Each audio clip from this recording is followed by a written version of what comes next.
Hi, my name is Renae Pingel, and I'm a social worker here at Oakwood Village in the Health and Rehab Center and Assisted Living. I've been a social worker for about 20 years, give or take, and I've been at Oakwood for close to 7 years. And I was asked to talk today about what I call the difficult conversation. It's a question that I get asked multiple times. It's the most common question I get asked by family members of my residents in our rehab center and by family members who have reached out to our assisted living to consider what their options are for their loved one.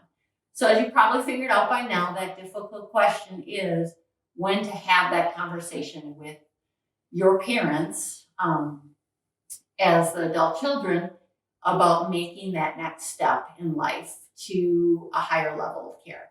The higher level of care is often called an assisted living or a CBRF, a community-based residential facility.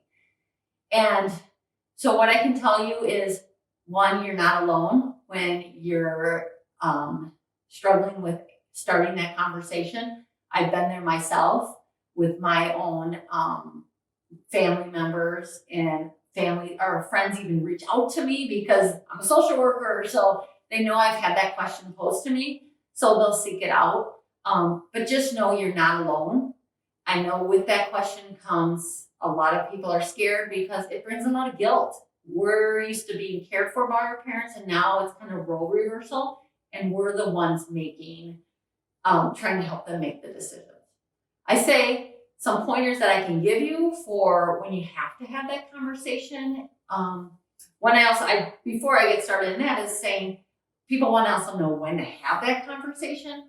And I say it's often when you're starting to have in your gut a feeling of like things aren't right with mom or dad or, in-law, or whoever it is, but you're seeing changes. It could be they're not thinking as clearly. Maybe the house might look a little bit unsettled, that something's missing, not being clean, they're not eating properly, maybe taking medication. Those are some of those things, but they're usually in your gut.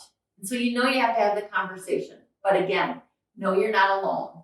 But some of the things I'd like to give pointers on what you can do to maybe help the conversation.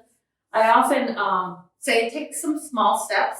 You don't want to go in there gangbusters at them. You don't want to gang up on them.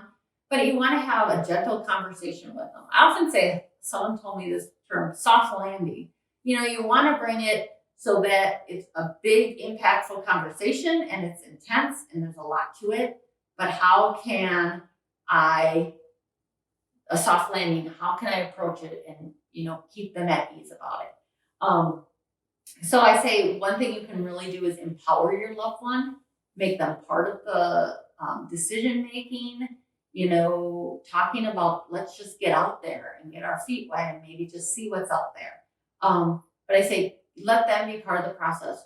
But the bigger one is even empathy. I think if you can have empathy and recognize what they might be going through, even, you're the one having the hard conversation and starting it, but they're the ones that have to live it and go through it. So I think really empathy can go a long way. But taking, again, those small steps in that conversation with them. And it's going to be different for everybody. It's not going to be easy no matter if they're for it, because there's a lot that goes into it. But I say if you can have empathy and you can empower them, those are really the first big steps.